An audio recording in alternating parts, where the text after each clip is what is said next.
Good morning, everyone, and welcome back to what I believe is going to be an incredibly important video. It's probably going to be the most important video I've put out so far, to be completely honest.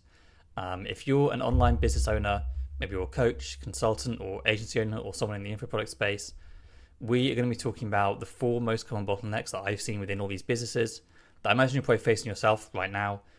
You're probably currently around the sort of 30 to 50k range, and by unblocking these bottlenecks within your business and overcoming them, these are going to allow you to scale to that 100k a month and beyond mark, getting into the seven-figure and multi-seven-figure range for your business. So very quickly, for those of you who don't know me, who haven't watched my content before, my name's Will, and I currently work as an operations manager for a seven-figure online-based info product business currently in the UK. And I'm also on a mission just to help out other online business owners to completely systematize and automate their sales systems and operations so they can actually become the business owner they want to, rather than just being another employee or kind of like manager in their own business, essentially. Now, because of what I do, I spend pretty much all my waking hours either working with or talking to other people in these kind of info product businesses, maybe other business owners, sales managers, team managers, sales reps. I know so many people in the space. And I am blown away just by how often I see the same things and same problems come up just time and again, essentially.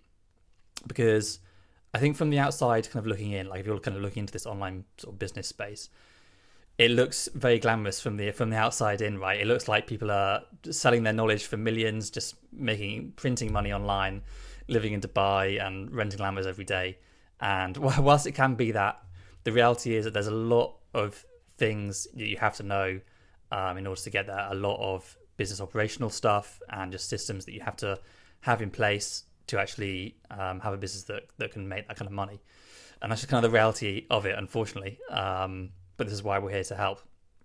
So look, if you're an online business owner, as I said, you're like a coach, consultant, or agency owner looking to really systematize, automate, and scale up your business, then I'm hopefully going to provide you with a lot of value in this video, and definitely help you out with it.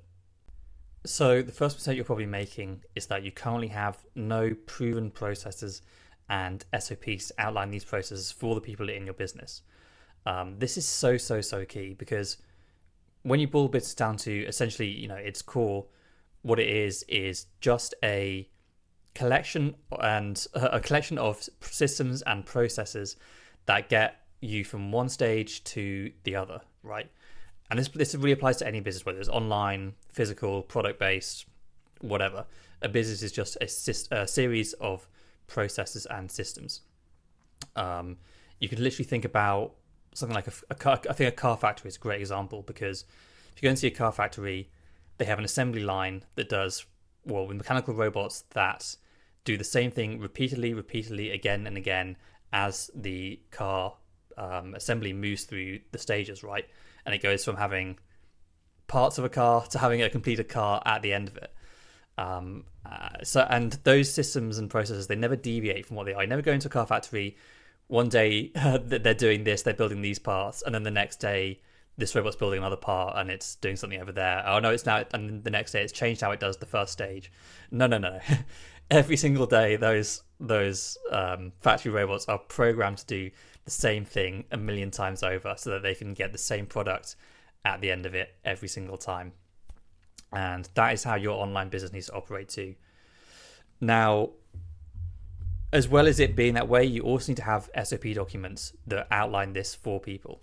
Because personally, I've been in a situation but previously when I was working more so kind of in the sales side of the business, we were in a situation where we were quite a small team at the time. It was just me and one other salesperson, and things are going really well. We've been making money, and we felt like things were really locked in and going the way we wanted.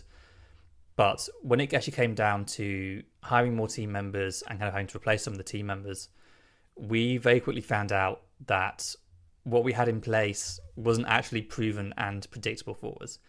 The reason why it had been working is because we were just good at what we did, and we had found good sort of team cohesion between us, and we just kind of were just in that momentum and kind of in that zone almost. So yeah, you as a business owner, you never want to get to a stage where your business is being operated because of the people who are in it, rather than the business being a certain way and those people are operating it. And those are two very different things, in my opinion. Because if you're currently in the category of your employees being the business, then obviously when it comes down to having to replace them or them moving on to other opportunities, you're going to be in for a nightmare. As soon as they leave, you're going to try and hire new people who are going to do things differently. They're not going to understand how things work here, and so you're going to very, very quickly find yourself in for a hard time. I've been there myself, and you don't want that to happen to you. One thing I would say as well is when you're writing out these SOP documents, never leave anything to chance. You can literally not go into too much detail when doing these. If you have a process that needs to be followed, this could be a really complex process, it could be a complex sales process, or it could be something as simple as what you do at the end of each day, how you fill in an end of day report, for example. Outline this in a document in as much detail as possible so people literally cannot make any mistakes. You want to make these as detailed so that if people are reading them, there is zero room for error, literally zero, in my opinion. Because if the business relies on something working a certain way, you don't want to leave anything up to chance and people coming in and reinventing what's already been working.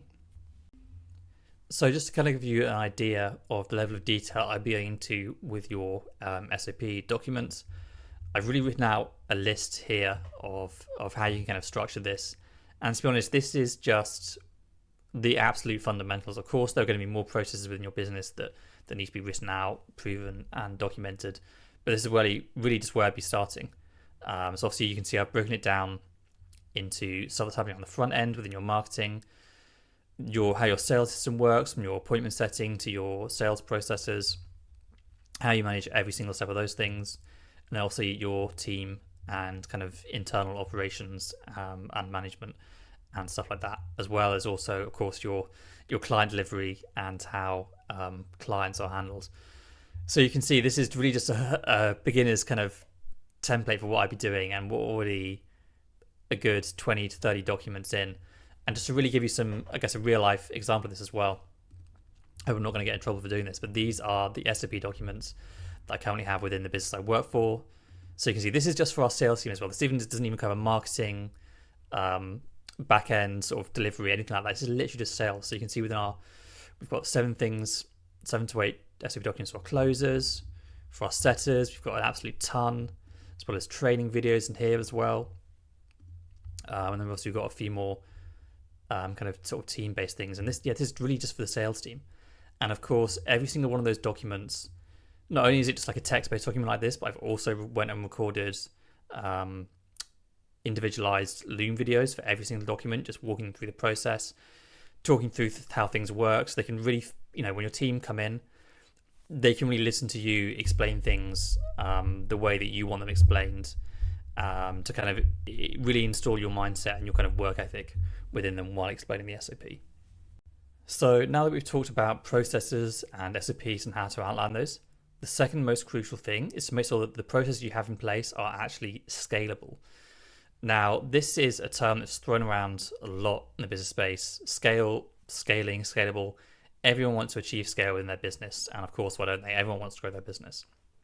But we really need to understand what that is and how we can actually create a scalable process. So by definition, a scalable process is something where it will produce you the same mathematical returns regardless of the volume that is put through that. So the way you need to look at this, say you've got a box, like a process in a business is like a box, right? And you are putting resources, time or money into that box for a return out the other side of that box. So you might put $100 into your business box and it produces you $400 return on that, and that's how businesses work. So I guess to kind of give a sort of example around this, right? If we go back to the car and factory analogy that we talked about in the first part of this video, if that car factory wants to achieve scale, there are only really 2 ways they can go about it. The first way would be for them to try and get that one car factory producing twice as many cars within a certain amount of time by refining and speeding up the processes within that car factory, right? And this actually isn't the best thing to do. We're going to talk about why that is in a minute. The second way you can achieve scale is, may seem obvious, but just take what is working, take the one factory that's already working, and just copy and replicate it and build a second factory. Because if you have a car factory where you're putting in X amount of money and it's producing you, say, a 4x return on the product you're building and what you're selling, then why wouldn't you just literally copy and paste that and do it again? Now, a lot of people would say, obviously, in order to scale their business, you should go with the first option, which I was talking about, which is like refining and trying to optimize that car factory to get more out of it. But in reality, this isn't actually the best thing to do. The truth of what is actually kind of like a fundamental law of physics, right? Think about how as matter approaches the speed of light, the closer it gets to the speed of light, the more energy has to be put in to get it to be closer. It's like an exponential decrease in speed compared to energy put into the matter to get it to achieve that speed. And optimizing a process like that is kind of like that, right? It's kind of like that same analogy. I hope that makes sense. But the more you optimize and refine a process to get it to produce more for you and get it to produce a higher return, as you try and scale that, the more energy you're going to have to put in on an exponential rate to get it to do more. So that's why it's not really the best method of trying to scale something. If you have a process in your business where you put money in and it produces you at least a 2x return out of it, then the best thing to do is literally just copy and paste that, and you will make twice the amount of money effectively. So moving on from that, there are really three things that define what a scalable process is. So obviously, look, number one has to be proven, right? It has to have already worked in the past for you, because you don't want to try and scale something that isn't proven. If something hasn't worked, there's no point trying to scale it. So it needs to be proven, and it needs to be producing at least a 2x ROI. So that box that I was talking about earlier, you obviously want to make sure that if you're putting £100 into that box is spitting out you at least £200 on the other side. Or obviously for something like a sales conversion process, you want to make sure that it meets your kind of minimum KPI conversion rate. Obviously this will relate in terms of what the actual process is and what it's supposed to do, but it needs to obviously produce you an ROI or meet a minimum conversion rate to be proven. The second thing is that process needs to be completely repeatable, meaning that the way that the process gets delivered one time is the way that it's going to get delivered every single time. Because again, if you have something that's working, you don't want any variance on that process. If something worked, you want it to work that way just again and again, but just more effectively. You don't want any variance or room for randomness in that process. Now, the third thing is it's got to be predictable as well, meaning that if you double the throughput on the system, it's going to get you twice the results. And that is what predictable means. It's just a case of putting more in to get more out. What you don't want is a process where you put £100 in and get £200 out, and then you try and scale that and you put £200 in and now you get £250 out, and then you put £400 in, now you get £1,000 out. Like, there's no mathematical correlation in those kind of ratios to the input to the output. So you've got to make sure that it's predictable so that you can really understand the maths of what's going in and what's coming out of your business effectively. Now, the way that you can really define whether the process is going to be scalable or not is, well, there are a few things. Really, what defines a scalable process is that money or value is being traded for money.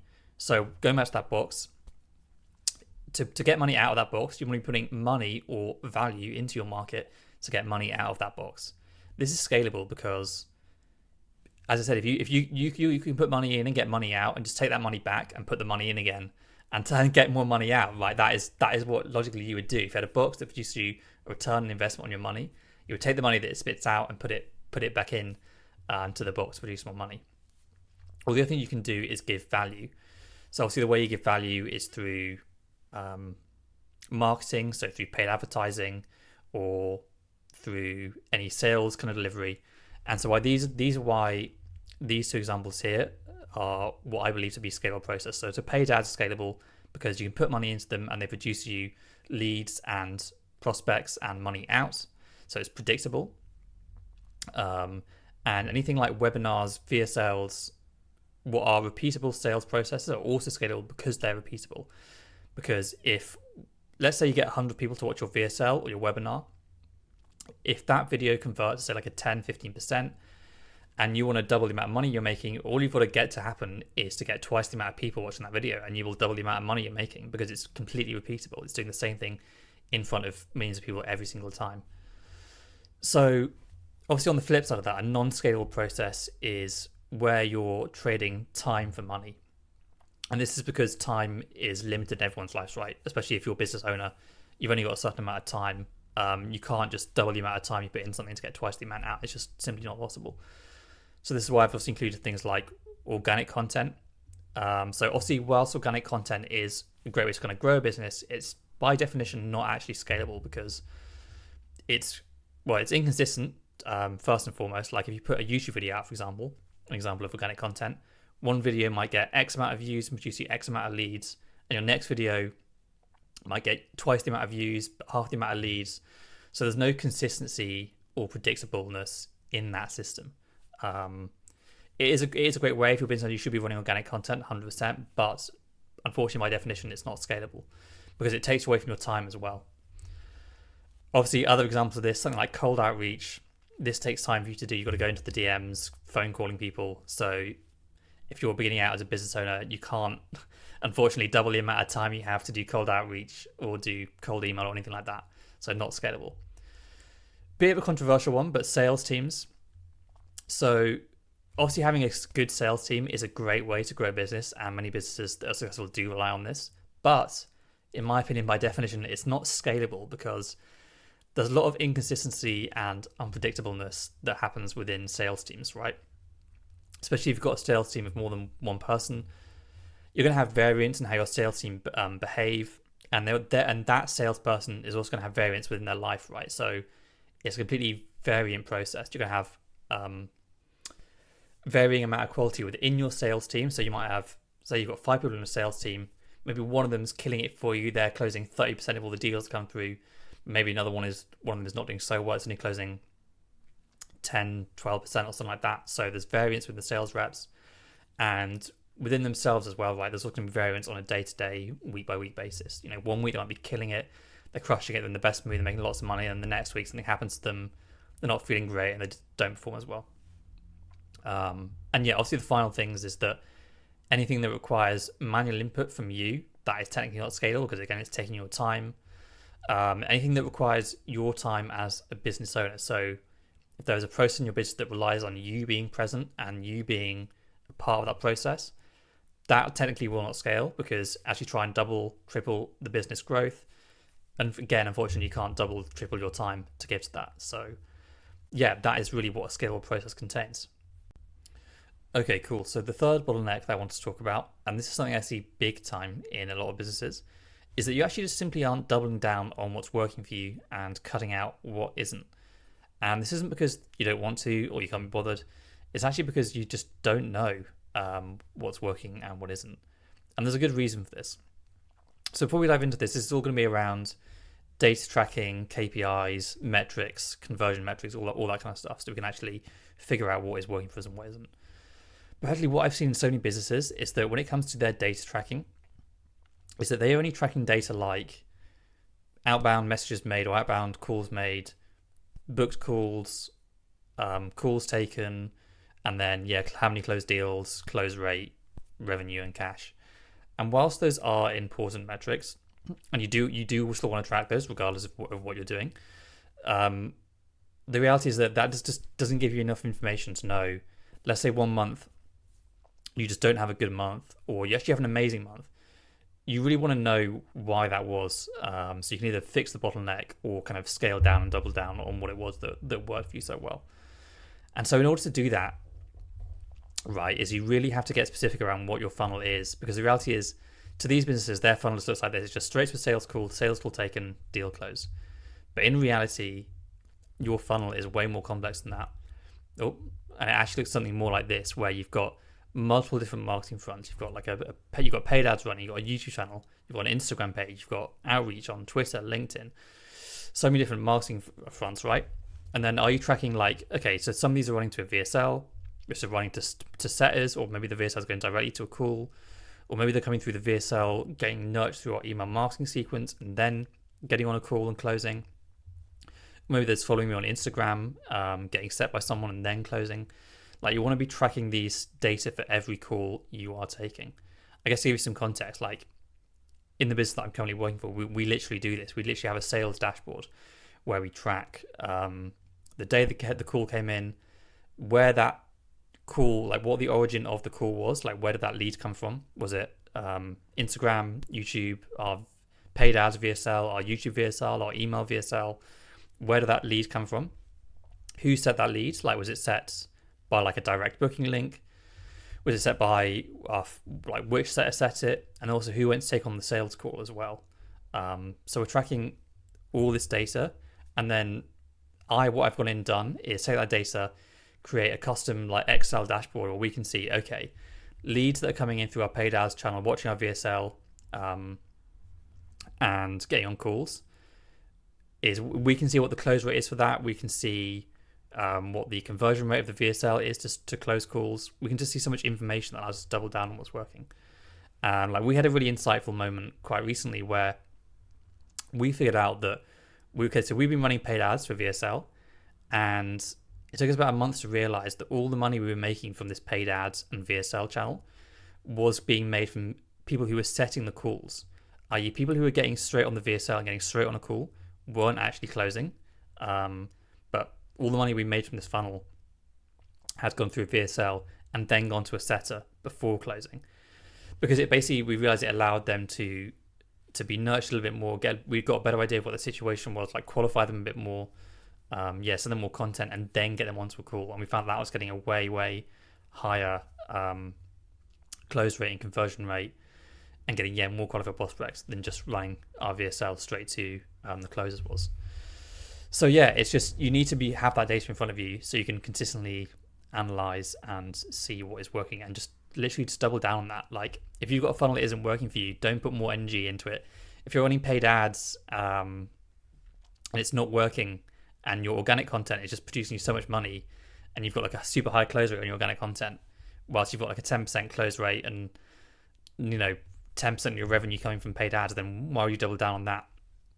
If that's the case, then you just want to simply double down on your organic content. Like, okay, cool, I'm going to spend all my money and time that I was putting into paid ads and just run home on the organic content I'm putting out on Instagram or YouTube or wherever it be, and then scale that up, and then you know where to go from there. But that's how you need to do that. Okay, cool. So last but not least is that you're probably too focused on output metrics and not input metrics. So really, the truth is, if you want to achieve anything, life, business, just whatever it is, you need to work on engineering your success backwards from what it is you're specifically looking to achieve. Just to give a real life example of this, for example, let's say it was your goal to try and find the dream partner for you to marry, to try and find your dream wife, dream husband, whatever it is. And you knew that for an absolute certainty that for let's say for every 10 girls or 10 people that you messaged, one of them would reply. For every 10 replies you get, one of them is going to go on a date with you. And then to say for every 10 dates, you're going to get 3 girlfriends out of that. And then one of those 3 girls is going to be the one, or one of the 3 people is going to be the one that you end up marrying. You could reverse engineer that and actually just figure out that the number of messages you would have to send to girls would be 500 messages. So you've got 500 messages, you're going to get 100 of those reply to you. Out of those 100 that reply, 10 of them are going to go on a date with you. And then out of those 10, you're going to get 3 that are going to be your girlfriend or boyfriend. And then one of those is going to be the one you marry. And that's just literally the game. It's just figuring out what the conversion system is, and then figuring out what the input into that conversion system is to get the output that you're looking for. And really, business is no different. So I know a lot of people in business owners who are so heavily focused on like new revenue coming in the door, new cash coming in the door, how many calls are we getting, but we need more book calls, and our close rate's too low. But reality is that these kind of statistics, whilst they're good to see, they're not things you can move the needle on. You can only really change the inputs to get the output that you're looking for. I guess, like, going back to that example, are you going to be the person who in 10 years time, like, oh, why haven't I found my dream partner? Oh, I'm still lonely. But it's like, okay, cool, how many days have you been on? Well, I've been on 2. Oh, okay, cool, well, that's your issue. You're not doing the input required to get the output. So output metrics is like revenue, cash made, calls booked, what your close rate is. But the reality is that we need to start looking at input metrics, and they're going to be things like, cool, so how many outbound dials am I making on a daily basis? Like, how many outbound dials am my sales team making? Or how many qualified calls am I taking? Not just how many calls am I got booked in, but how many qualified calls am I taking? I.e., what's the conversion rate of booked calls to qualified calls taken? And then, okay, cool. Like, once you've actually taken those qualified calls, how many offers a month are we making to each prospects? So you might take 100 qualified calls, but you might only offer those people who might be a good fit for you right now, say 70 or 80 of them. So cool, how many offers are we making? How much money are we spending on ads? Because maybe you're not spending enough on ads, or you're spending too much or whatever. Or how many pieces of content I put out next month or last month. Again, no good complaining that you generated one lead from your YouTube channel. It's like, okay, cool, how many videos you put out? I put out one video. Okay, great. Well, there's your problem. You should have been putting out more content. You'd be doing more of the input. So yeah, it's like similar to what I said earlier.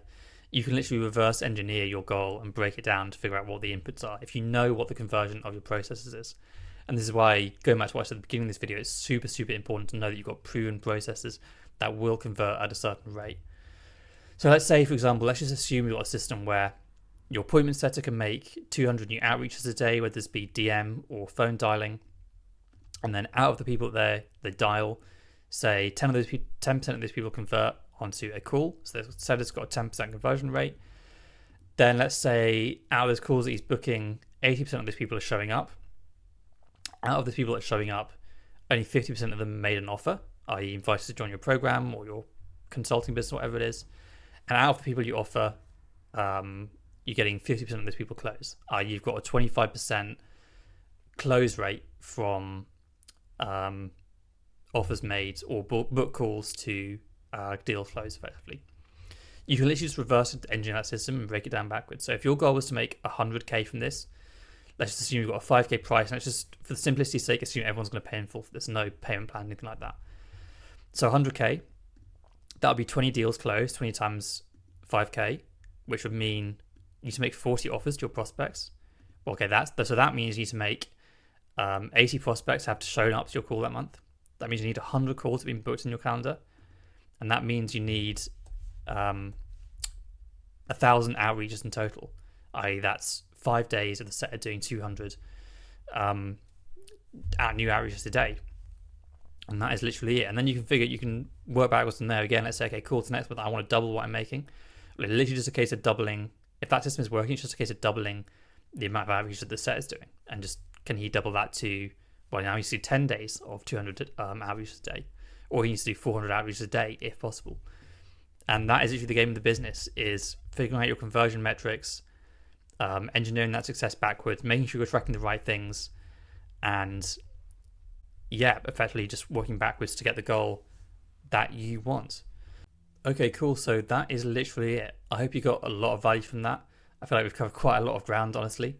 Yeah, as I said earlier in the beginning, I am currently looking to help online business owners, coaches, consultants, and agency owners completely systematize and automate their sales and operations part of their businesses so that we can scale your business.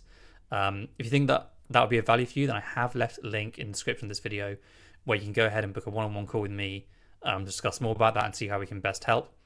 But if not, then look forward to seeing you on the next video. All the best.